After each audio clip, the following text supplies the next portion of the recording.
Hello, everybody. Hope you're all having a great time. I really have thought a bit about this video, and what I want to talk about is, well, I'll tell you the title, what the video title will be. I'm going to call it The Value of Balanced Nutrition. So what I mean by that is, we need a certain, nutrition is, first of all, is a very broad and deep subject. And, this is not going to be a very long video, so I'm not going to go into a lot of stuff, but you need your vitamins and minerals, and you need good, healthy, safe food.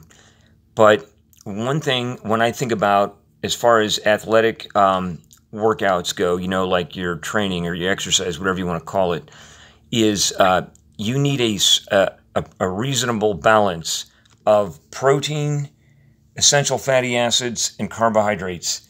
And this is basic, but sometimes people overlook certain components. Like if you have, you've heard the expression like a high protein diet, and people think, well, if I eat a lot of protein and I don't eat calories from other sources much, then I'll lose a lot of body fat, and I'll be really lean and trim, and that'll be super awesome, right? But to get in good, high quality workouts, you need enough carbohydrates, and we need essential fatty acids for just all kinds of things. But I have found that the ratio of protein to carbohydrates, and I'm always going to be having enough essential fatty acids, I get that, is very important, and it depends on what kind of exercise you're doing.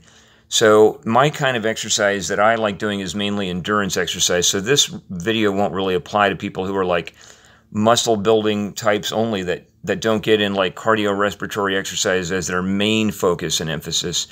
So people like bodybuilders, they would probably want more protein in their diet and, enough essential fatty acids and carbohydrates. But an endurance athlete needs more carbohydrates. But what I have found is your type of exercise really makes a difference, because a lot more is possible with cycling because it's a zero impact exercise than is possible with running.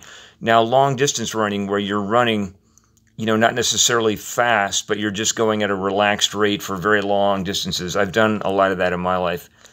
And, you can get by with less carbohydrates, and you always need good, solid, real food. It's not just a question of protein alone. Like people think, oh, you can just take these protein powders and stuff like that and you get the protein. Well, that's just empty protein. You need all of the things that come with it that are natural, like just what's in whole, real, natural food. But those things also support your body, and the fibers in those foods, but not just the fibers, just the substance of them. And I know I'm talking in really broad general terms and not breaking things down into like, a lot of scientific terminology. And I don't really think that's necessary, because we just need to get, the right food in our diet. So, like protein powders won't do it. We need real food. But back onto this, for cycling, because it's essentially a zero impact exercise, then your muscles aren't being like banged up and fatigued by the impact. So much more is possible.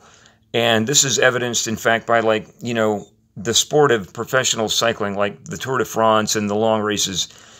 They really exert themselves a lot more than even the running races, like the marathoners on down, 26.2 miles and less. I think the equivalent, the exertion going on and the expenditure of calories and the breathing and the circulation and the overall effort is greater with something like long distance cycling, because you will not have that impact banging up your muscles and connective tissues and all that results in fatigue sooner, earlier, and so on. So with cycling, though, because you can exercise at I have found at a higher level of intensity and longer, then you need more carbohydrates. Protein won't fuel your burning of energy like carbohydrates will. So, and I'm really into cycling a lot now. So, and I find cycling is really great for, like cardiorespiratory endurance exercise. So I'm doing a lot of it, given that my life schedule and everything and what all I'm doing in life. But I find that I would need more carbohydrates being a cyclist than I would being a runner, even a long-distance runner. But we always need some carbohydrates no matter what we're doing. So anyway, back onto this, getting the right balance is really important. And also, like if you just go on a high-protein diet, even if it's all real natural food and everything, of course you're going to probably get some carbohydrates depending on what your natural food is, but it can also just kind of overwhelm you. You need carbohydrates for certain things, just intellectual things, like, having a mind that works well, and getting things done, like academically as a student.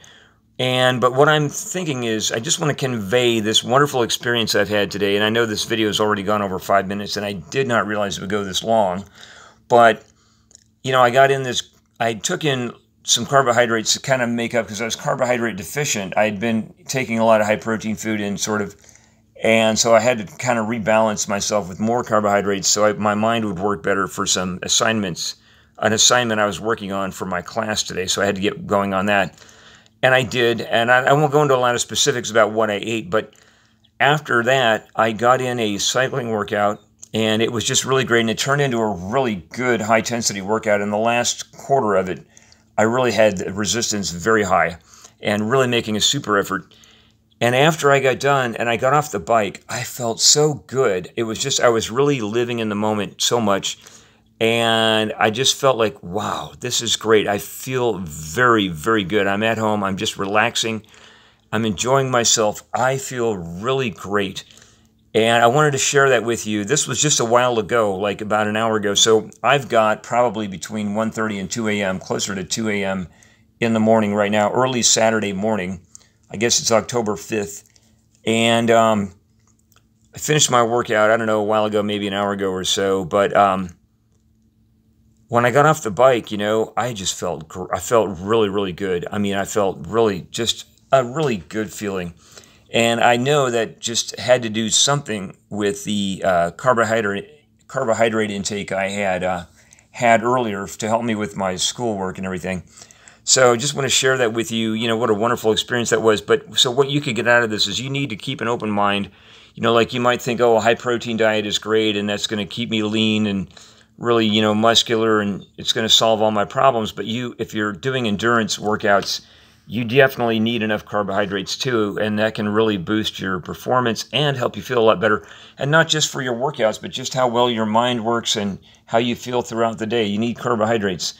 So we can get them from many sources. I'm not going to go into specific foods right now, but you can figure that out on your own. You need to learn to, if you're not already doing this, be creative with yourself. Use your experience, your imagination, but use your, experiment, too. Like, try things out and stuff, but keep an open mind and, don't get into this like high protein thing where, you're not really getting enough carbohydrates and you don't really know it. So anyway, just thought I'd give you that tip, and I think it's a great one, for like endurance things, and like cycling is really an endurance exercise, or it can be, and if you really push it, and you can really benefit by getting enough carbohydrates, and you'll feel really good anyway. So anyway, guys, this is already almost 9 minutes long. That's unfortunate, but enjoy yourselves. Have a great time. Thank you very much for watching this. Thanks.